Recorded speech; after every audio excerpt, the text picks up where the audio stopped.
Hello, everyone, and welcome to the second episode of Connecting the Dots, series of webinars that is sponsored by Territorium. And today we have one of my favorite rock stars in the field, Dr. Holly Zanville. Holly and I were colleagues at Lumina Foundation for many years. I have to admit that she was in the recruitment panel when they recruited me, so it's definitely part of her fault. But I got to tell you three things about Holly that you will have to always remember. One is that she plays Spanish guitar. So for a Spaniard, that is, very good news. And she plays it really well, whatever she says. Second, she has an amazing song who is a doctor in nursing, great guy who loves martial arts, and I love martial arts too. So we have a lot of things in common. But third and more important, which is what brings Holly to these type of events, is that she is always ahead of our time, of her time. You are not going to be able to catch her because she's going to be ahead of you. And that's one of the beauties of this, having experts like her in this field where we can all learn. And, it's always been a pleasure to learn from her. I constantly learn from Holly. And I'm very excited that she's going to be joining this series of webinars.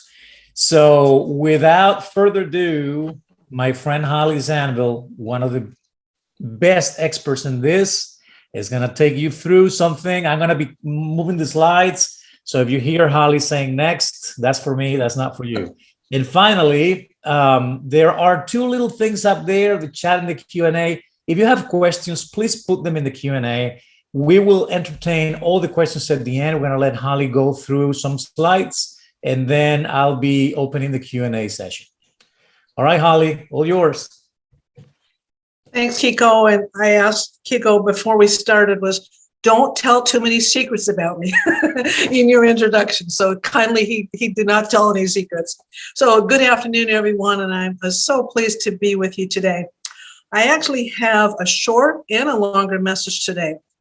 The short message is connecting the dots is only part of the challenge in redesigning the learn and work ecosystem.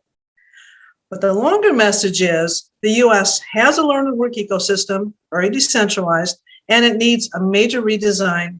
And this is really, really complex work. So what I'm going to focus on today is the redesign work that's already underway that no doubt many of you are engaged in, some work that's just starting up, and what is likely coming.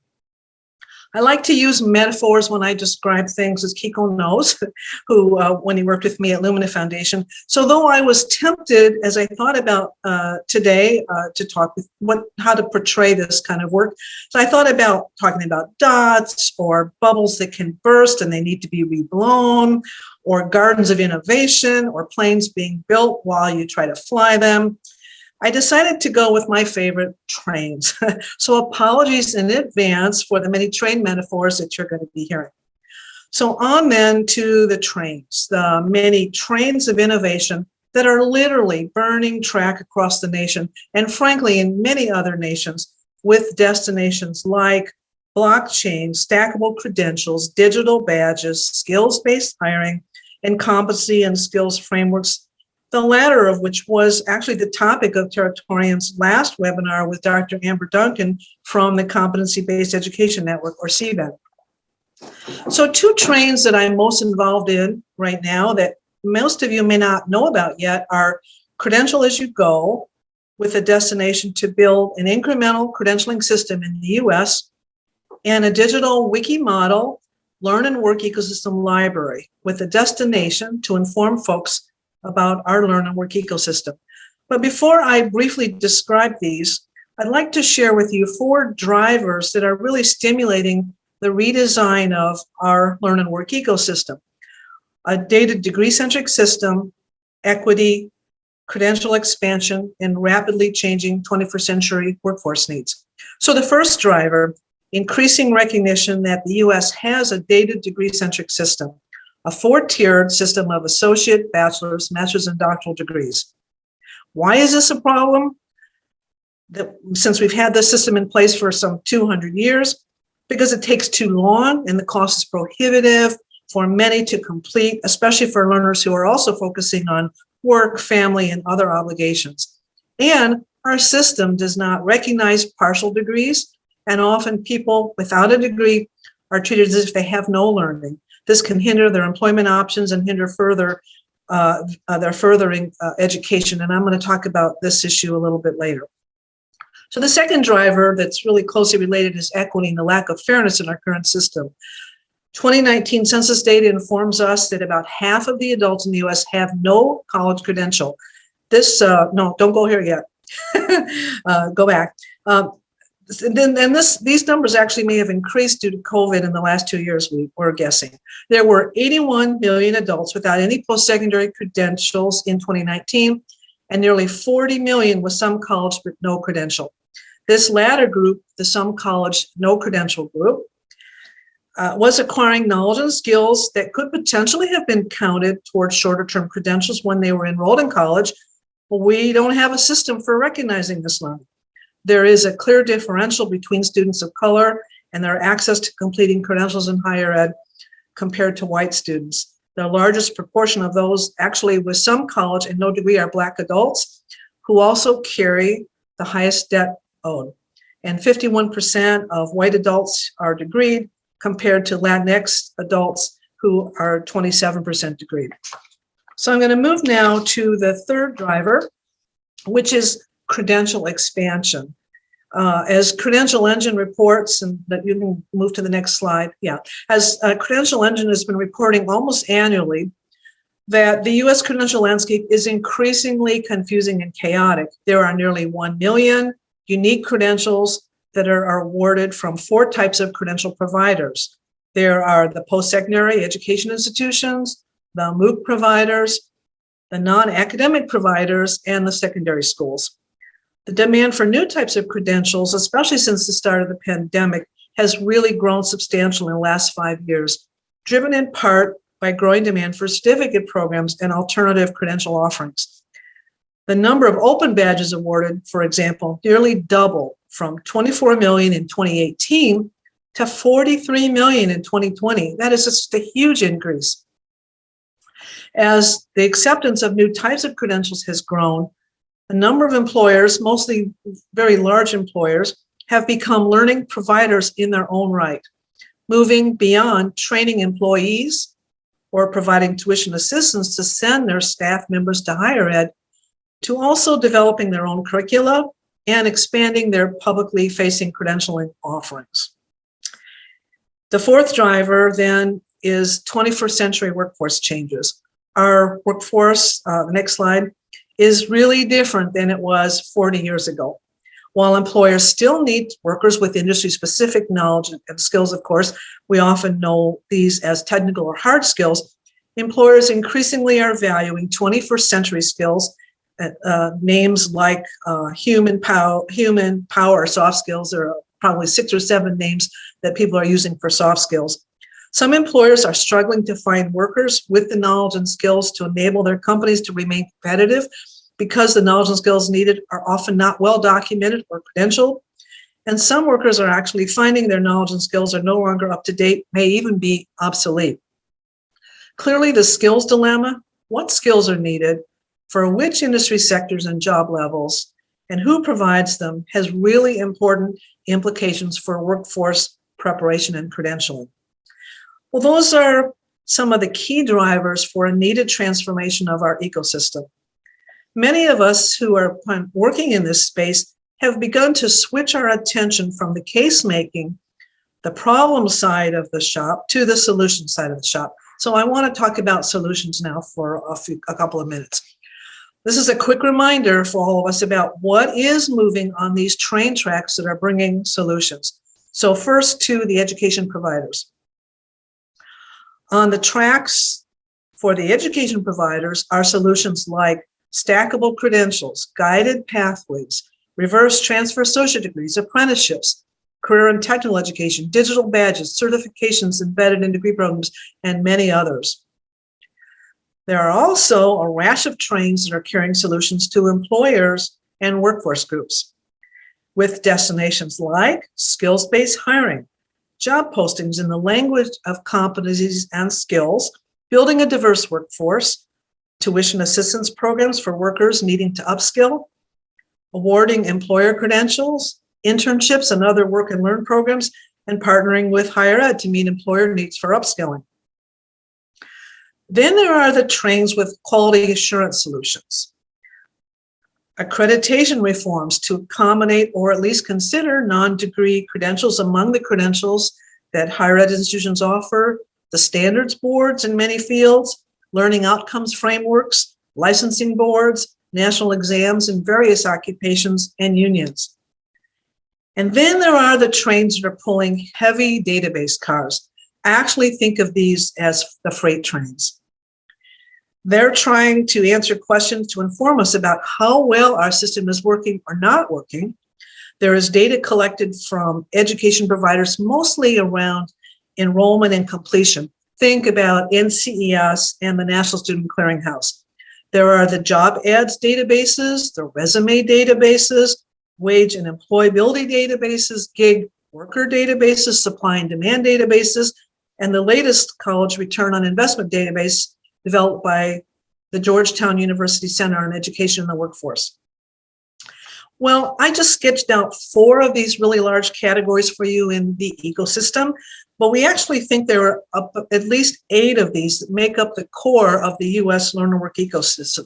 And the 4 others are record keeping and verification systems to verify skills and competencies, including non-classroom learning, and to build digital records to be able to easily exchange learning throughout the ecosystem. For example, the e-wallet developments that no doubt you all know about. There are policy and incentives that set the rules, accountability, and resources from federal and state policies, employer programs, union programs, and community-based programs. There's a big area around career planning and advising to help individuals navigate our very confusing ecosystem. And I would add to the list in the ecosystem communications, the media, to explain the ecosystem to the public and to niche audiences. Many folks don't think about communications as a key part of the ecosystem, but they should, because the public needs to understand what the US ecosystem is like. It's very different than in the kind of systems that exist in many other nations. So here's the list of core areas that are off the train tracks for you in a regular list. And these slides will be available if anybody wants to have access to them later on.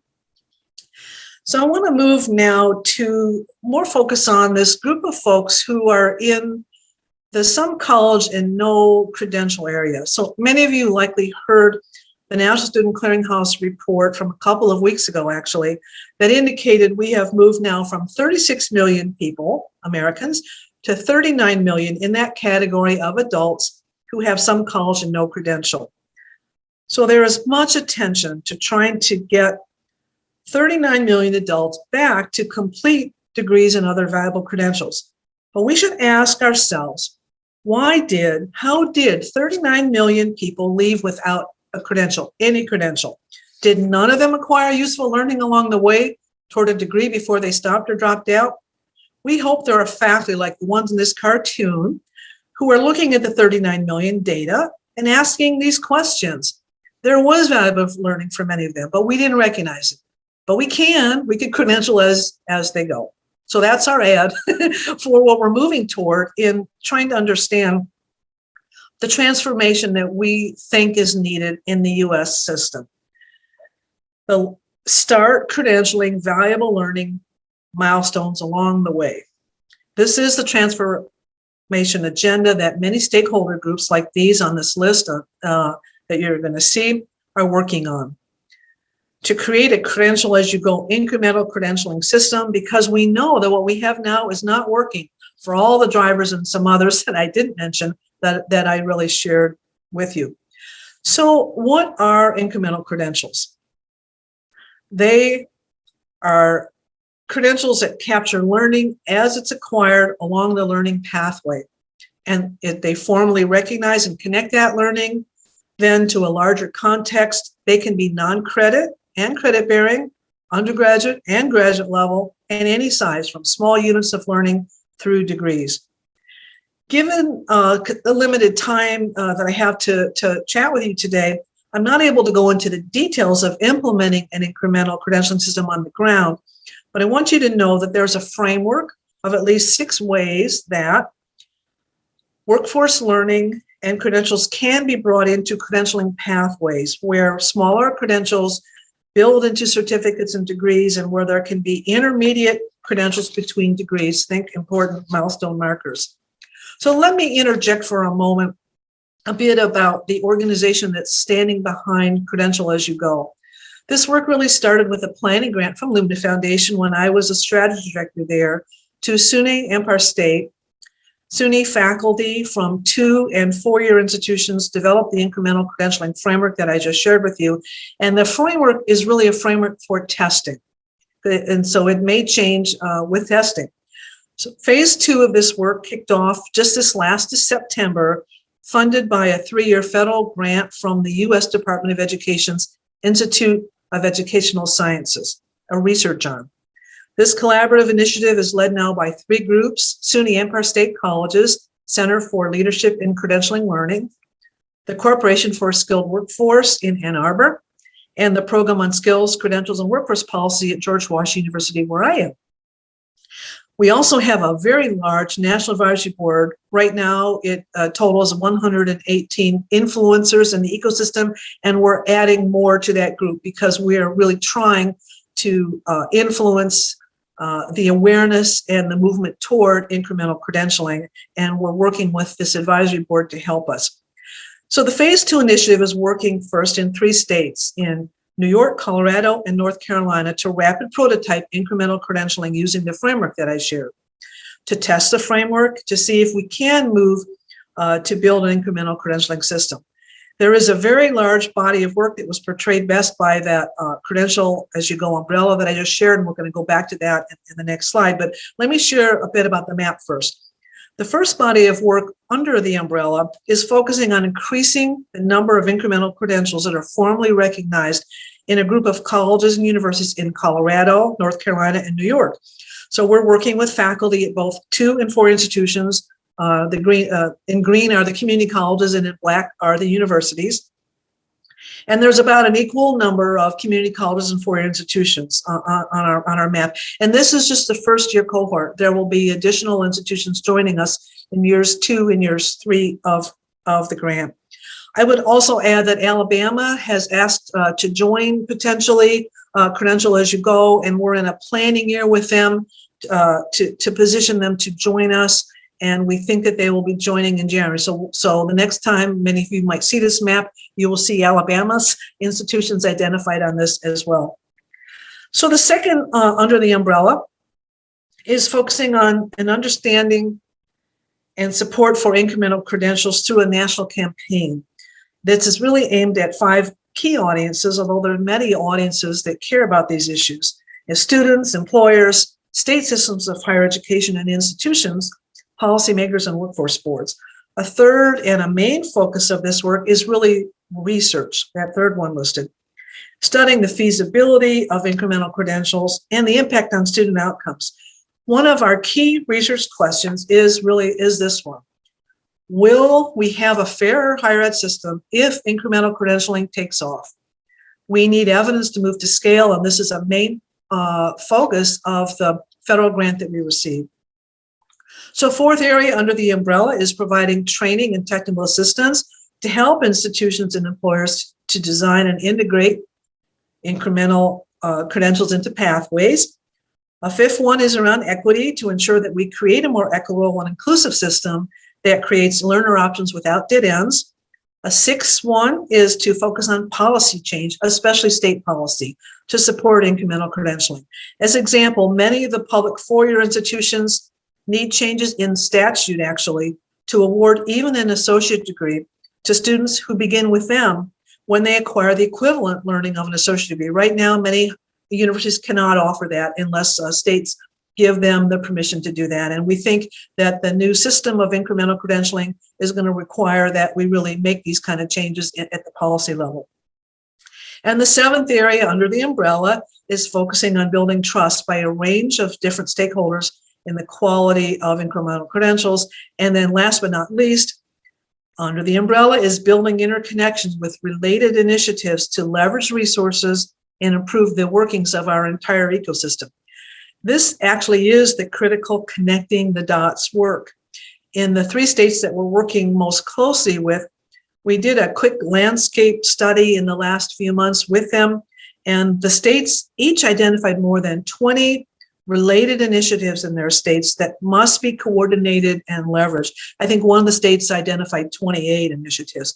So think now back about our train tracks and all those messy solutions, just how crowded they're becoming with our many innovation trains. This says to us that we're going to need a lot of coordination as we move forward in this type of a work.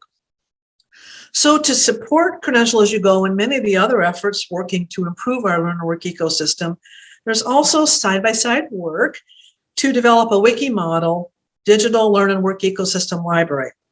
I would argue that in order to connect the dots and move a major change agenda forward, we need really, really good intel, and which we don't have right now. And that's the work of a Wikipedia-like library that's in development.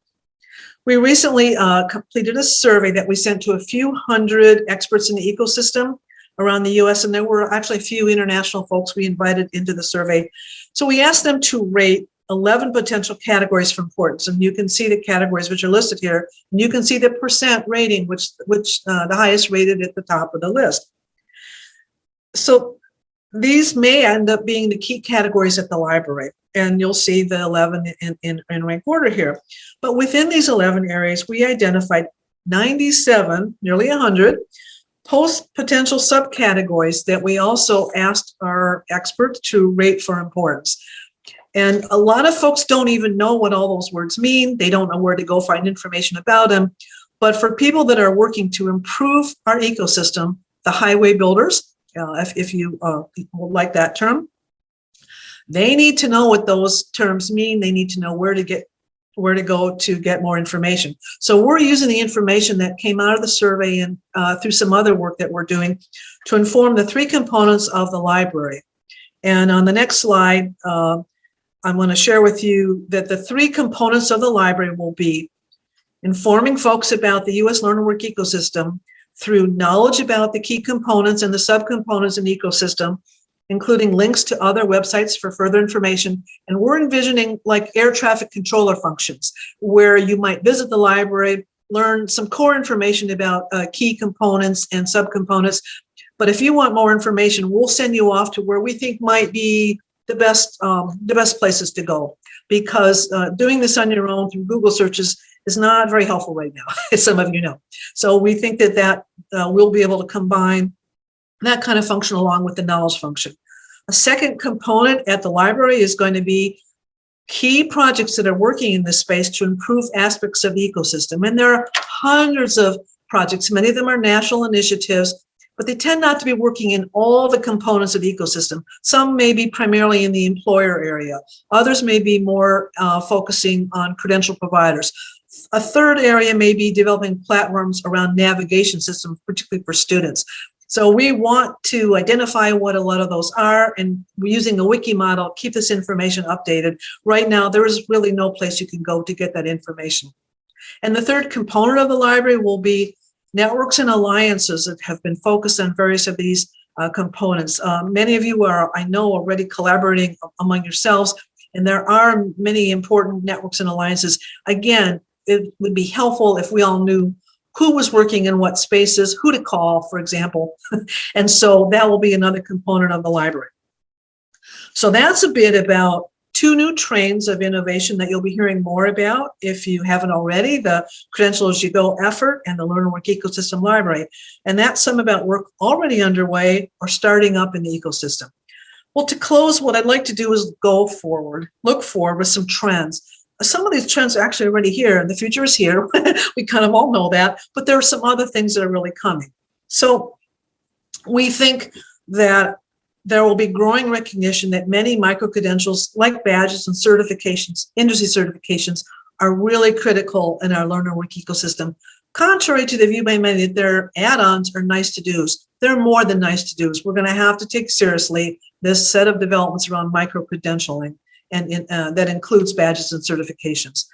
Micro-credentials are going to become more important in certain industry sectors. And I would just share with you briefly that in the 3 states we're working with, as faculty are starting to identify which are the incremental credentials they want to bring forward in their first year cohort, we're hearing anecdotally that about 50% of the new micro-credentials are going to be, we think, in healthcare.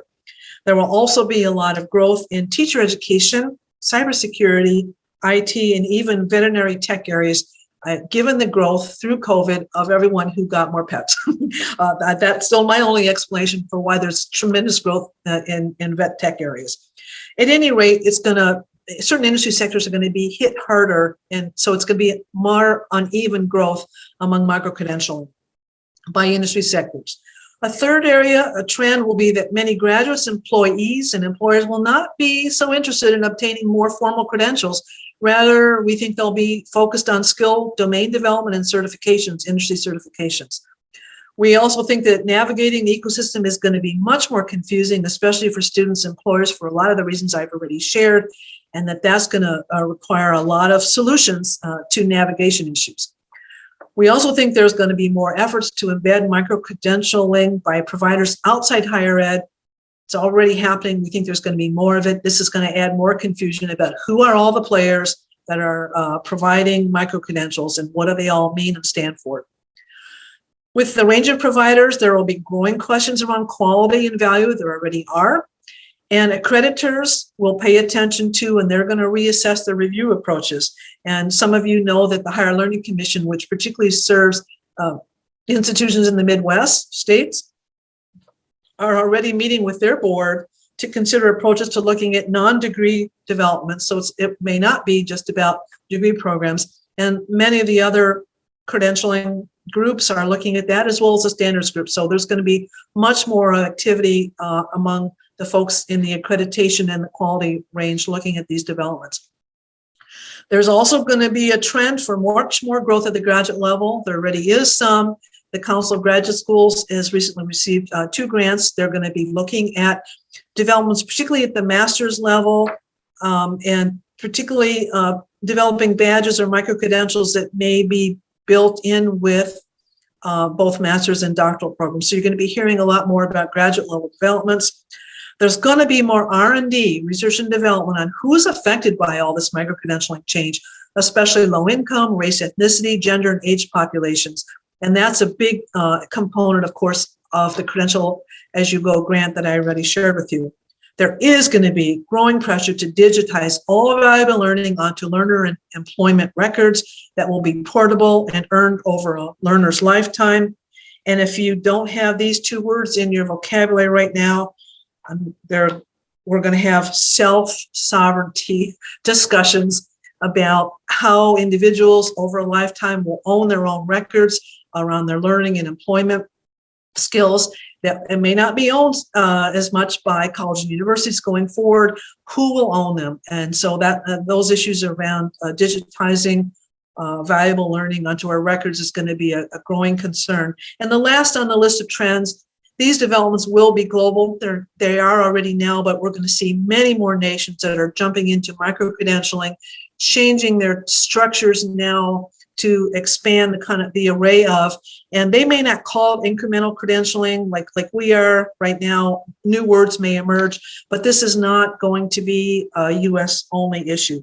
So Kiko, I'm going to stop here for discussion with you and those in the audience. I'm looking forward to chatting with you about any or all or any other issues I didn't raise. Here I am. And I'm going to stop sharing this thing because at least we have one question, and it's the typical one that Holly anticipated. Are the slides available for attendees? So is that something you're comfortable with, Holly? Oh, yes, of course. Okay, perfect. So I don't know why the audience is a little shy on questions, but I have one for you, Holly. So part of the warning that you're bringing to us is like a big radar. I'm not going to bring airplanes in this conversation. But you can. I like to mix metaphors. Feel free. but the I guess the scary part is there's already a lot of noise. And you have always been warning people about this, and you always ahead of our time. How can we avoid more noise if we give more credentials as people go? I mean, there's obviously value, but isn't that going to increase the number of credentials in the ecosystem? It will increase it. It is going to be messy. It already is chaotic. I don't think we can avoid it. I feel like the workforce changes, which are driving the competency and skills movement, is really, I think this is fueling this move toward badging or smaller credentials. And the industry is going to start requiring or requesting, it's not clear, it's not always in their job descriptions yet, but we think it's coming. They're going to be requesting, do you have skills in this? And do you have skills in that? That is not apparent in anybody's degree program. It's not listed on their transcript for sure. And a lot of students who even have degrees are now going to a community college to gain skills, which seems a little shocking. They didn't get enough skills in their degree programs. And we think that there's going to be a drive towards shorter term credentials. And that means that there will be probably more of them awarded. And I actually think there's going to be combos. So the National Student Clearinghouse has been increasing their capacity in the last few years to collect data beyond degrees and enrollments, knowing that this was coming. So there's now have the capacity to collect industry certifications, apprenticeship data. They already could collect certificates. And we think that over time, if we could figure out how many things do you have, Kiko? Do you have a degree? Do you have 2 badges? Do you have 3 certificates? Do you have, I don't know, something else? That probably you will be better outfitted over a lifetime if you have a combo of those and not degree only. So yeah, admittedly, there's going to be more, and we're going to have to sort out which ones are the quality ones and which one are not. And that's going to raise all these questions about value. And, I don't want to whitewash this. I think that the next several years is going to be messy. And we have all these providers outside of college and universities, really complicating matters about where students should go and how are they going to manage their lives around acquiring knowledge and skills that will help them in their career. So messy as it is. Messy as it is. Holly, there are a couple of questions from the audience. One says, it's a little bit generic, a little bit broad, but maybe you have some thoughts about this. How will this affect higher education? It already is affecting higher ed, but some disciplines more than others. So I would say that community colleges in some ways have been hit the fastest, maybe because of the last couple of recessions, but then because of COVID and because of workforce changes. They already had a lot of workforce-oriented programs that frankly were non-credit or non-degree programs. And so they've been already moving in this direction. And many of the universities have done some of it through engineering, where there have been some apprenticeship programs, or IT that had been bringing in the CompTIA certificates, and they become a franchise for some of the big IT companies, frankly, and so they can deliver them through continuing education units at universities. So I would say that some of the disciplines in the universities have already come onto the scene, and the discussions are expanding rapidly as particularly certificates are beginning to take their place. So higher ed is in this. I don't think what higher ed expected going years back was how many providers would be coming outside of higher ed. And I think the last statistic I thought I saw about certificates is there are more certificates being granted now outside of college universities than from the college universities themselves. So, but higher ed is not going to go away. We have many licensed professions that are highly regulated. Many of them require degrees, either associate and or bachelor's, or some entry level like social work, and many others are at the master's level. That's not going to go away, but we think what's going to happen is micro-credentials or shorter term credentials that bring in skills are likely going to be hybrided or combined with traditional degree programs. So higher ed is going to be in the thick of all this. Yeah, and we have another question here. It came on the chat. I would ask the audience if they can use the Q&A little button better than the chat. But one of the questions is, for the four-year institutions that participate in Credential as You Go, are the credentials part of their general education courses?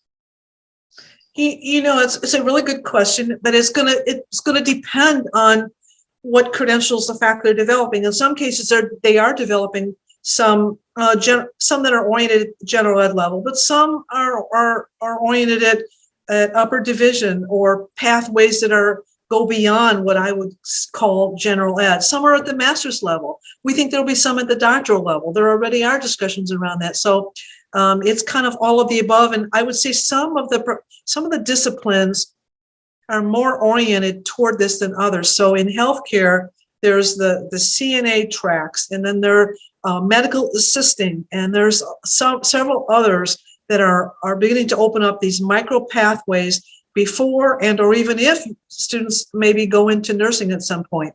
And so we're working in the 3 states where we're asking the faculty to come up with where are you seeing demand in your state? So in some cases, the governor's offices are driving this change by state monies they're putting on the table, and they're identifying the top 5 or 6 demand areas, and we all know what they are. They're nursing, they're teacher ed, they're IT, they're business and cybersecurity, and it's not that different from state to state. And so a lot of the challenges around this non-degree or micro-credentialing developments and these new pathways are going to occur in those fields where we need shorter term, more milestone markers, get people into these career areas and let them ladder up or not. They may get good jobs and they may not want to go on, but we want them to have the opportunity to go on. Yeah. Yeah, there's a little bit of a conversation there between a couple of audience members, Christine and Rosie. So we're going to let them figure this out. If Christine wants to talk, just let us know. But I have another question for you, Holly. So there's a lot of chat about, and it was in one of the trains, all this skills-based hiring. How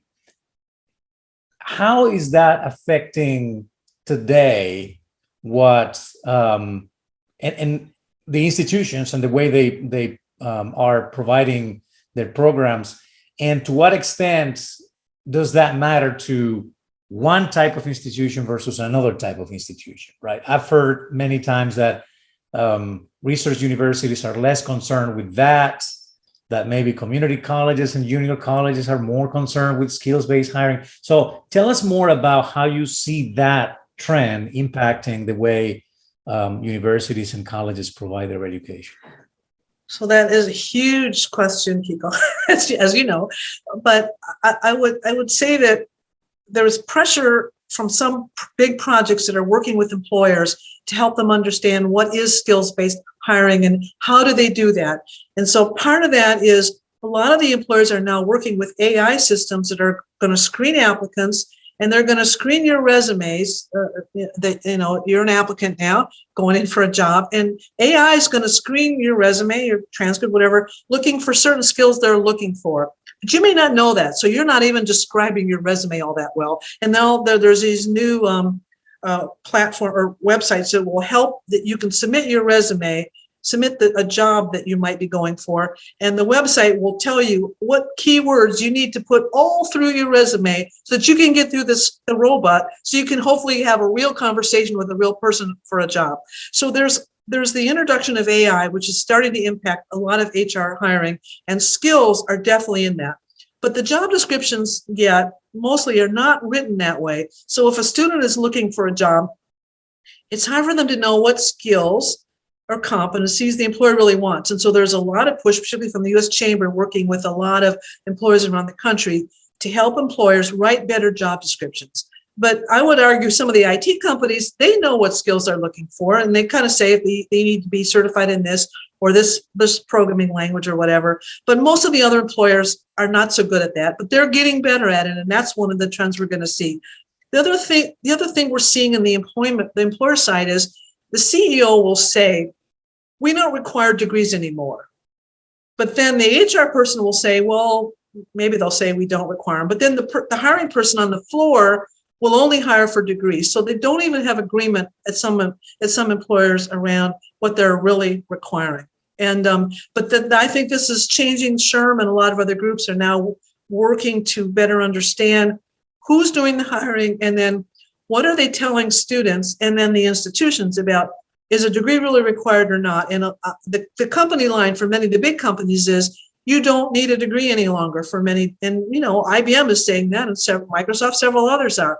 But the question is, in practice, are they still only hiring people that have a degree? So there's a lot of research going on now in the employer side, which is really embedded in your question, Kiko, is how is this going to play out and what should the institutions do? And I think what's happening personally is that the skills agenda is going to drive focus on badging and smaller micro-credentials that either you can add to a degree or not, but that the student will be well served if they can explain to an employer that they have skills in A, B, C, and D. They're going to do better, particularly if they acquire certain needed industry certifications that are getting to be really, really important in this realm. So I don't want to go any deeper unless people have other questions, but this is one of the complicated areas of the train around what employers are going to be doing. Yeah. And I see that some of the audience, they are having their chat between two of the institutions there, which is great.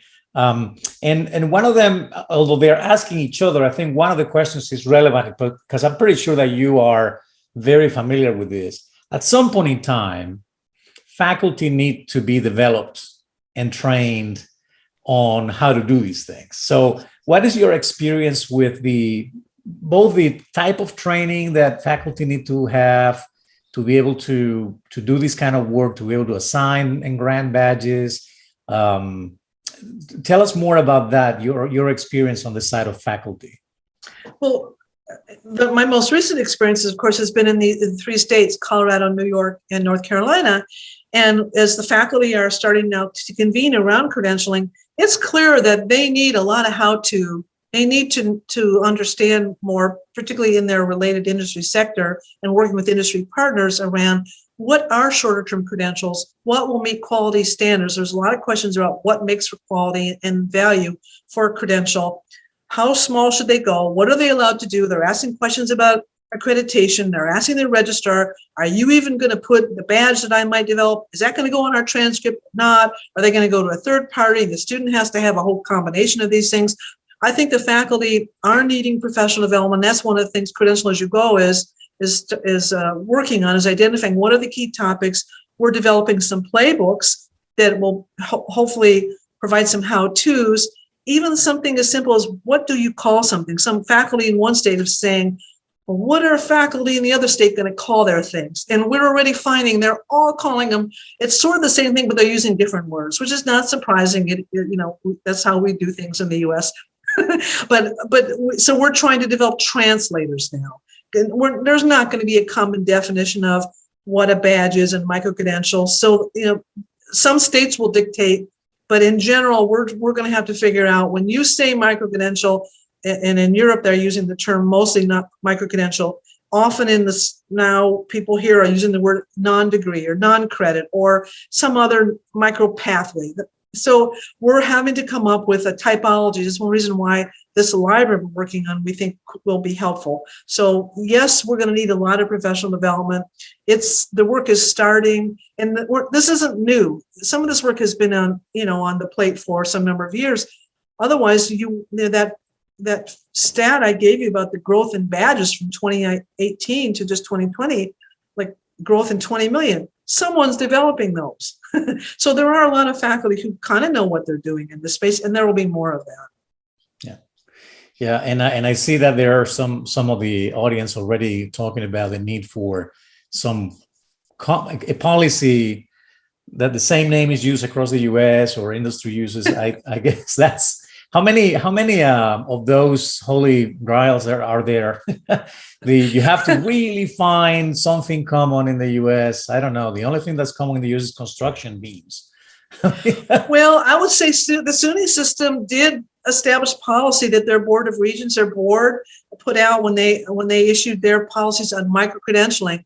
And they explained, here's what a micro-credential is. It was permissive. It wasn't what I would call highly directive, but permissive. But they explained what it is, what terms to use, how it was going to be handled in SUNY. And now, just in the last couple of years since they put out their policy, I think I heard I think half of their college universities are now offering micro-credentials. They're up to, I think, 453 of these that they've literally developed just in the last couple of years at both undergraduate and graduate levels. They're going rapidly. And the fact that they did set policy has really helped them a lot. Colorado is also working on that. And so we're going to see more of that. Now, whether or not all the states will come up with the same, we know they're all not going to be identical. On the other hand, it will be very useful to have places where we can see a list of who's using what terms, and it may be ending up in field specific. Maybe something in engineering, maybe they would prefer certain terms that might be might not be the term that would be used, let's say, in teacher education. So, we'll see on that one. Right. There's a question for you there that talks about, if you said, it's asking, did you mention that this is not currently happening at the community college level? No, I think the community colleges were the leaders in this. I think they went first. I would say that they've done more of this because of their very strong workforce side of the shops and their very strong non-degree side of the shops. What seems to be happening in a lot of the community colleges is trying to integrate their non-credit side of the shop, kind of the continuing ed side, with the credit side, because we have to have one database that captures all this so we even know what is going on. So I would say the community colleges actually, by and large, have moved faster in this regard than the universities. But the universities are jumping in this, partly fueled by their pretty active continuing education units, whereas a lot of the innovation in universities actually occurs through the outreach units. And again, some of them are talking about collapsing those units, which have tended to be self-support, along with the credit side, and fix the database system so we can collect data on who's acquiring all these different kind of credentials. So that's another key issue on the technology side I didn't really touch on, but it's emerging as a very important issue. And in that regard, Holly, is technology adding more noise to, or is helping? I mean, there are so many things that technology could do. I'm a techno optimist, as you know, but at the same time, what words of advice would you have for people when it comes down to adoption of technology? There's so many areas. So the student information systems, the banners, those systems, which have really, they have grown out of that. Remember that slide I showed of the degree-centric system, the 200-year-old system. Our old banners and learning management systems, they serve that system. They don't collect in most places the non-degree data. They're not collecting badges, and they're not collecting micro-credentials. They're not collecting all of that. They need to. And the NCES is going to start collecting, they're going to start requiring non-degree data to be submitted probably in the next probably by 2024. At least wow. They're having hearings now about that. So and there's been push on that to be, but that's likely coming. And so on the tech side, we have to fix those systems. We have to decide, what are we going to transcript? Can we transcript learning that occurs outside? And are we going to have multiple systems? But the other big tech challenge is around our record keeping and what we carry, that self-sovereignty. Am I allowed to carry my own learning record with me? And if so, what is the technology that I need to have an e-wallet? My college university is not going to control that. Some tech company or companies they're going to offer that service. And the biggest concern I probably have is around AI. AI has come to the fore before a lot of groups were ready. And there's huge concerns about ethics. Will AI, for example, not let you in? The robots will not let you into the system because you didn't have keywords on your resume. And a lot of talented people are not even getting an interview anymore. So I think the introduction of AI on that employment side of the shop is going to be huge. And of course, AI is coming on through curricular uses and all the others. So I would say the technology world is really confusing. And, Keith, you know more about this than I do. So, you may want to add your own take about some of this. No, I agree with you. I think that the important thing for technology companies to remember, for institutions that buy technology, is that things are as interoperable as possible, because the students are the ones that will benefit or not if you give them something that is captive and it cannot be read by any other system, right? So the more we collectively push for interoperable records and things like that, I guess the better will be. I don't know if the audience have any additional questions. So I just have the last thing, and that would be for you, Holly. If there was a pearl of wisdom for this audience that you want them to remember, what would that be?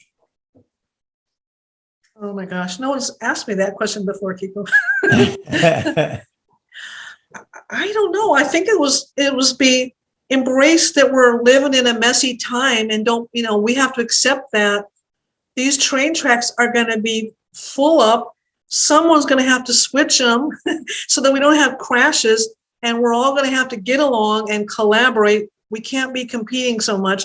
There's many competing spaces. We're going to need really good intel. We have to pay attention. We have to be fair to everybody to somehow navigate this system.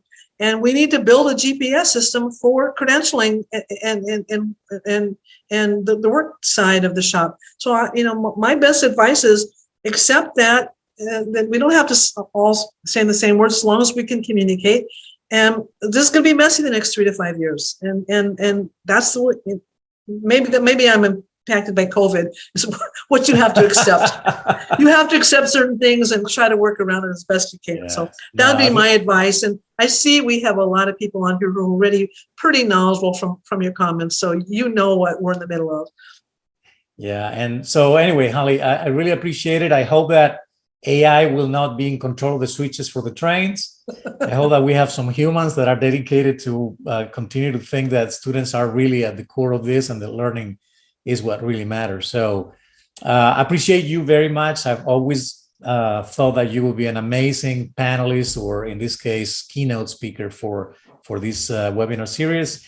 And I'm just going to remind people that on August 8th, there's another webinar with Jonathan Haber, the author of Critical Thinking Essentials from MIT Press. He's going to be talking about teaching critical thinking. With that, Holly, thank you. Audience, thank you very much. And we'll see you soon. Thank you all. Be well.